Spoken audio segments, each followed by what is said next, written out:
અમદાવાદમાં T20 world કપની final મેચને ધ્યાનમાં રાખતા લોકો સરળતાથી સ્ટેડિયમ પહોંચી શકે તે માટે ખાસ આયોજન કરવામાં આવ્યું છે। દર 7 મિનિટે મેટ્રો અને દર 12 થી 15 મિનિટે સિટી બસ મળી રહે તેવું આયોજન।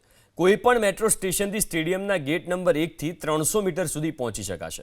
મોડી રાત સુધી ચાલશે મેટ્રો ટ્રેન સેવા, તો દર 12 થી 15 મિનિટે બીઆરટીએસ અને એએમટીએસ બસ પણ મળી રહેશે।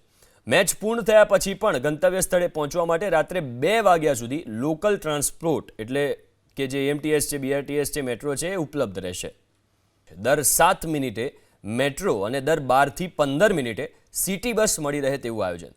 કોઈપણ મેટ્રો સ્ટેશનથી સ્ટેડિયમના ગેટ નંબર 1 થી 300 મીટર સુધી પહોંચી શકાશે। મોડી રાત સુધી ચાલશે મેટ્રો ટ્રેન સેવા, તો દર 12 થી 15 મિનિટે બીઆરટીએસ અને એએમટીએસ બસ પણ મળી રહેશે। મેચ પૂર્ણ થયા પછી પણ ગંતવ્ય સ્થળે પહોંચવા માટે રાત્રે 2 વાગ્યા સુધી લોકલ ટ્રાન્સપોર્ટ એટલે કે જે એએમટીએસ છે, બીઆરટીએસ છે, મેટ્રો છે એ ઉપલબ્ધ રહેશે।